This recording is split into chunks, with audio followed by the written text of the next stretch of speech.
Hello friends, ഇവളുടെ ബർത്ത്ഡേയുടെ പരിപാടികൾ നമ്മൾ കണ്ടില്ലേ. ഇനി ഇവളുടെ അനിയത്തിയുടെ ബർത്ത്ഡേയുടെ പരിപാടി എന്താണെന്ന് നോക്കിയാലോ. ഇവർ രണ്ടുപേരുടെയും ബർത്ത്ഡേ ഓരോ ദിവസത്തെ ഗ്യാപ്പിലാണ് വരുന്നത്. അനിയത്തിക്ക് ഞങ്ങൾ ഡ്രസ്സൊക്കെ മേടിച്ചു കൊടുത്ത് സർപ്രൈസ് ചെയ്യാമെന്നാണ് വിചാരിച്ചത്.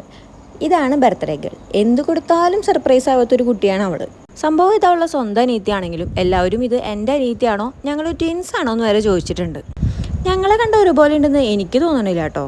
എന്തെങ്കിലുമൊക്കെ ചെയ്ത് അവളെ സർപ്രൈസ് ആക്കാമെന്ന് ഞങ്ങൾക്ക് നല്ല ആഗ്രഹം ഉണ്ടായിരുന്നു, പക്ഷെ നടന്നില്ല. പിന്നെ ഞങ്ങൾ അവളെ കൊണ്ടൊന്ന് കറങ്ങി ഓരോ ചായ കുടിച്ച് വിശേഷം പറഞ്ഞിരുന്നു. ഒരു ചായ കുടിച്ച് കഴിഞ്ഞിട്ടും വിശേഷം കഴിഞ്ഞില്ല. അപ്പോൾ രണ്ടാമതും ചായ ഓർഡർ ചെയ്തു. ചായ പിന്നെ 3-4 ആവാലോ. പിന്നെ ചായ കൂടി നിർത്തി മെയിൻ കോഴ്സിലേക്ക് കടന്നു. വയറ് നിറച്ച് ഫുഡ് കഴിക്കൽ ഞങ്ങളുടെ മെയിൻ ഉദ്ദേശമാണല്ലോ. അങ്ങനെ ഫുഡും കഴിച്ച് ബാക്കി വന്ന ഫുഡ് പാഴ്സലും ചെയ്ത് ഞങ്ങൾ റൂമിലേക്ക് പോയി. ഒരു ചെറിയൊരു കേക്കും ഒരു സർപ്രൈസും കൂടെ അവൾക്കുണ്ടായിരുന്നു. അത് കണ്ടപ്പോഴും വലിയ വികാരമൊന്നും അവളുടെ മുഖത്ത് കണ്ടില്ല. ഇതിങ്ങനെ ഒരു ജന്മമായി പോയല്ലോ. പിന്നെ അഭിനയിപ്പിച്ച് കുറച്ച് എക്സ്പ്രഷനൊക്കെ ഇടിപ്പിച്ച് അവളെ കൊണ്ട് കേക്ക് മുറിച്ചു. 25 വയസ്സായെന്ന് ആക്സെപ്റ്റ് ചെയ്യാനുള്ള ബുദ്ധിമുട്ട് ആ കണ്ണുകളിലുണ്ടെങ്കിലും ആൾ വളരെ സന്തോഷത്തിൽ കേക്ക് മുറിച്ചു. അടുത്ത പ്രാവശ്യമെങ്കിലും അവൾക്കൊരു ഇടിവെട്ട് സർപ്രൈസ് കൊടുക്കണമെന്നാണ് ഞങ്ങളുടെ ആഗ്രഹം. നടന്നാൽ മതിയായിരുന്നു. ലൈഫിൻ്റെ സിൽവർ ജൂബിലി ആഘോഷിക്കുന്ന അപ്പുവിന് ഹാപ്പി ബർത്ത്ഡേ.